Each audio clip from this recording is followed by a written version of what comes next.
explain about the rules as we carry on. The main aim, of course, is to throw our opponent flat on their back with force. We get different points depending on how close to their back we get them. And we can also win 3 ways on the ground as well, holding our opponent down for 20 seconds, arm locking or strangling for a submission. Now the difference here, of course, is that they're led out by 2 of the line judges. The fighters have to grip up, and that's how they start. You can see there that Ramirez is a B1, so he's that is depicted by the yellow dot on his judogi there. That means that you can't see at all.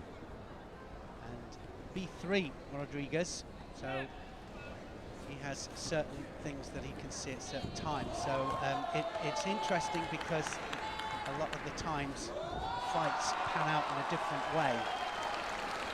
They're gripped up, they're not allowed to let go of the grips. They can change them, but they need 2 hands on. As they get closer to the edge of the area, the referee will shout Jogai. Jogai will give them a warning that they're getting close to the edge. They can't always see that edge, of course. They've got an idea where the center is. Everything else the same. Good drop Sinagi there from Ramirez. Good to drop right the way underneath. Saw a lot of those yesterday. We saw some fantastic judo yesterday. Some absolutely amazing ippon. Ippon is the equivalent, our equivalent of a knockout in boxing. Best way of explaining it. Have to get his head up, Ramirez. A little bit defensive in his posture.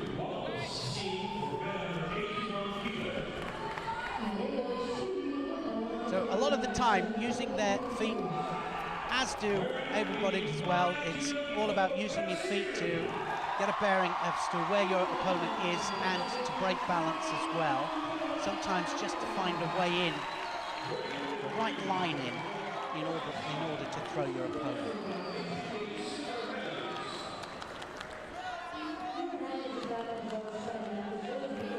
Able-bodied, now, nice Uchimata there from the Cuban. Able-bodied, if they step out with 2 feet, it's straight back in and they'll get a Shido penalty, but a little bit more leeway here.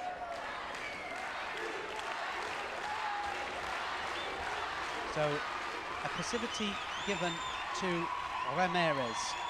Ramirez given a Shido. Also Rodriguez was given the Shido there, and that's depicted there by your little yellow flag on the scoreboard. 4 of those, and it's Hon Sokomaki. And there, for minor infringements of the rules, it can be anything to do with grips, not attacking in the allotted 20 to 30 seconds, stepping outside of the area just a little bit too easily. Obviously, there's a bit more leeway here, but these 2 still fighting very, very hard, and it might possibly be a hold down here, and it is.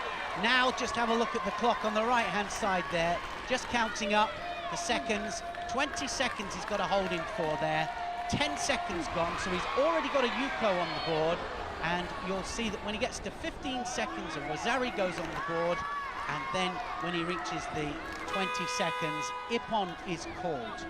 And Rodriguez is through to the quarterfinal stage, where he'll be fighting Gazimov of Azerbaijan in the next round.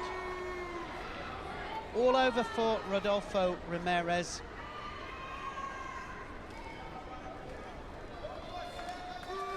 So we open up the account here on the 2nd day of competition at the Paralympic Judo with an Ippon. But we see it on the ground. It wasn't from a throw.